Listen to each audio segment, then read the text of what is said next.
What is going on, everybody? Welcome back into TTP Sports.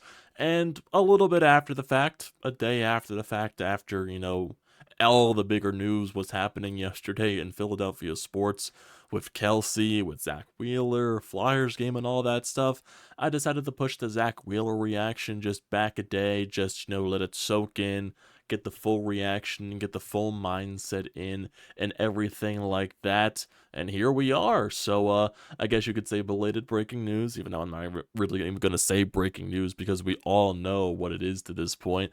So the Phillies extend Zack Wheeler 3 more years, $126 million. Contract kicks in after this season. That was going to be the big discussion basically the entire offseason after Aaron Nola.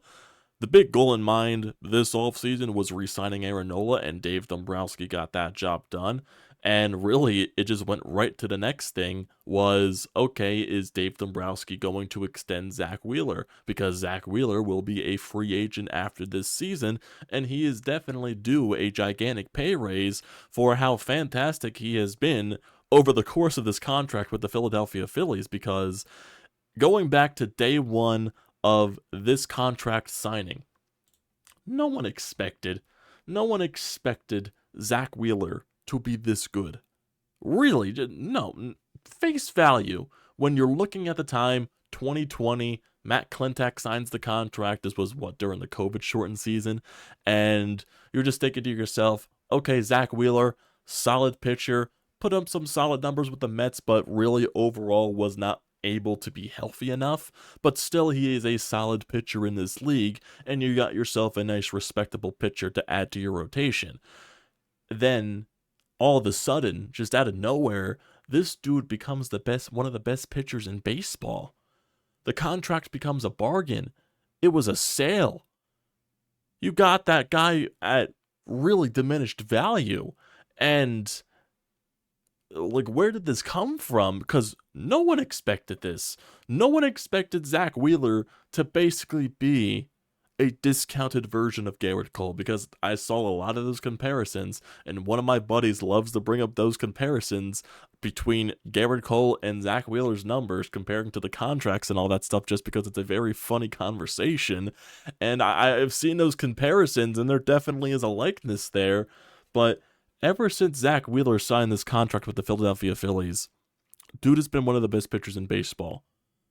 Could have made the argument that he could have won the Cy Young in 2021, just coming up in big situation after big situation after big situation, shown that he can pitch in the postseason, puts up godly numbers in the postseason, just ridiculous numbers, low ERA, constantly going deep into the games, and always putting his team in a position to succeed when he gets off the mound for his final pitch, or after his final pitch.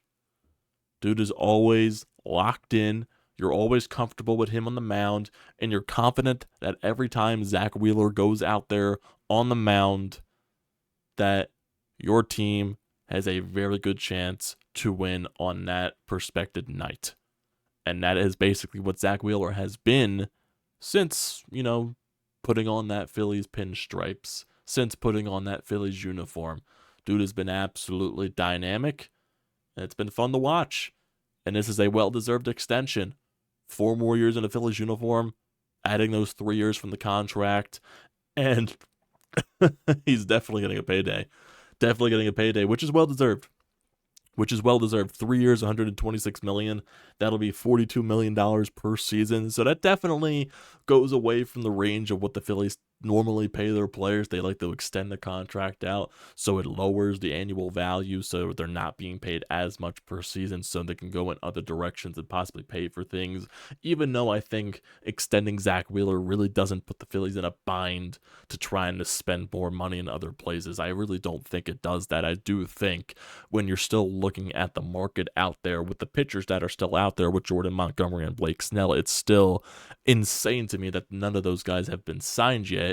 And yes, there have been links towards the Phillies with Montgomery, both, Montgomery and Snell, and it's basically just a waiting game at this point. Dave Dombrowski, I would only really expect him to take a swing on those guys when the market like crashes really badly.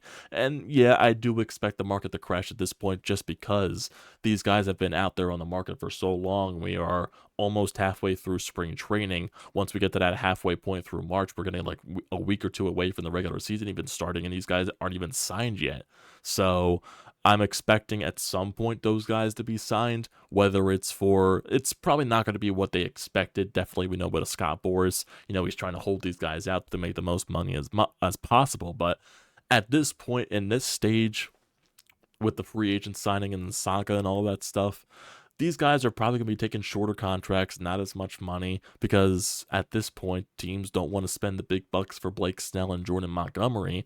And once the market crashes, could maybe the Phillies and Dave Dombrowski, swing in and possibly scoop up one of those guys for a very cheap deal, maybe a 1-year deal or a 2-year deal with an opt-out or something like that? I can definitely see Dave Dombrowski going down that path for either of these two pitchers. But then you also get, stuff from Jason Stark saying that, he talks on 97.5, and you also see him on Twitter posting, everything about that, saying that he really hasn't heard anything from inside the Phillies organization that they're really going hard for Blake Snell or that they want Blake Snell or anything like that. So it's very much just hearsay, because when you hear one thing from Bob Nightingale, you hear one thing from a bunch of the other MLB insiders that are out there that get a lot of flack.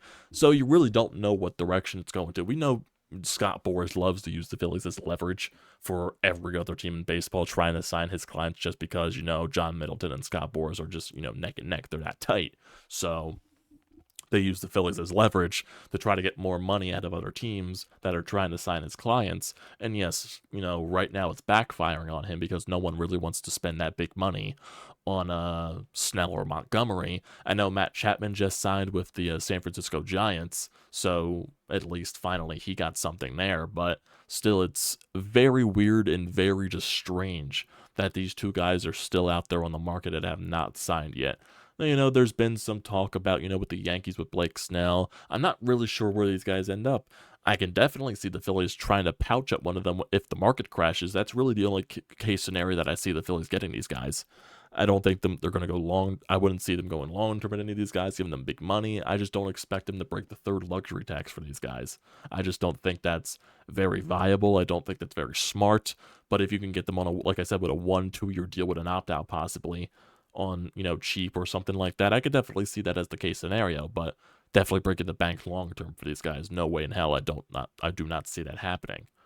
But even though with the Zack Wheeler contract, like I said, I still don't think this prevents the Phillies from doing anything, whether that's this, continuing with this offseason into the regular season, whether that's starting next offseason with a lot of big free agents out there and possibly into the Japanese market.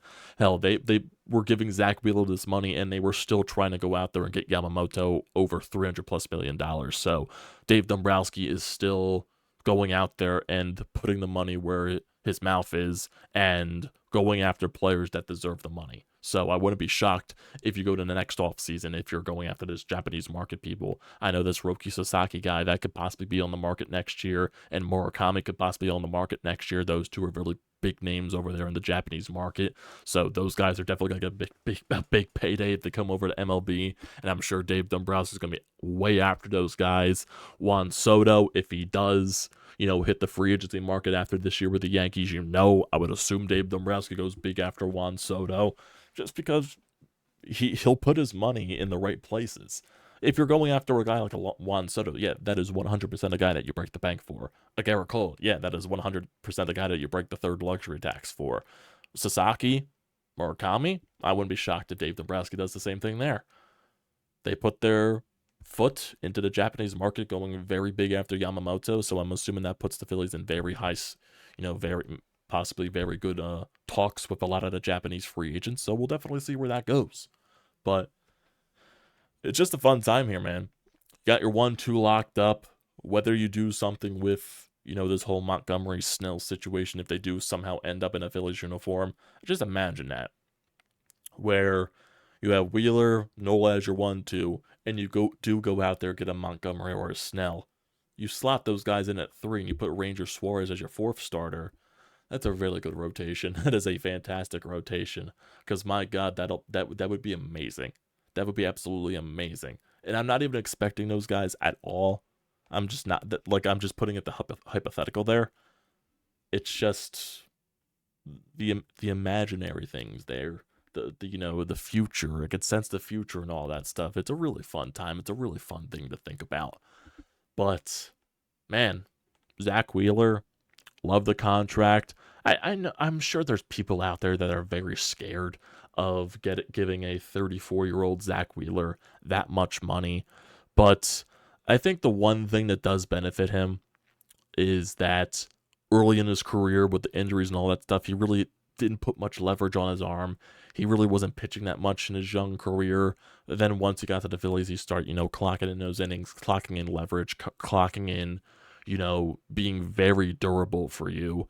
And I think that does work to his benefit, as since he wasn't able to utilize his arm and wasn't pitching so much when he was in his mid-20s, late 20s, and all that stuff, maybe that benefits him going towards later on in his career, and he could be more durable. He's proven to be durable in his time with the Phillies. Yeah, maybe some arm issues here and there, maybe dealing with some dead arm stuff once you get into late parts of the season where you need to rest him for a little bit.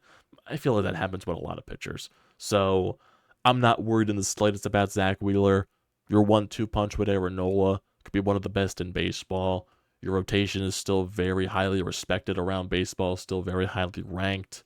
And we're just getting closer and closer towards the start of the regular season. And that's just fun.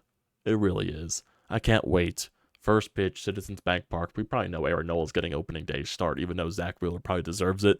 But Aaron Nola's definitely keeping that streak going with consecutive opening day starts for the Phillies. But I just can't wait. Having some spring training on in the background right now. Zack Wheeler had his first start of spring training, so that was very fun to see. And yeah, dude wanted to stay here for the rest of his career, basically. I'm not sure what happens at the end stage of his contract, whether he retires after the contract, because he definitely wasn't pushing for, long term. I want to pitch until I'm like 45 or something like that.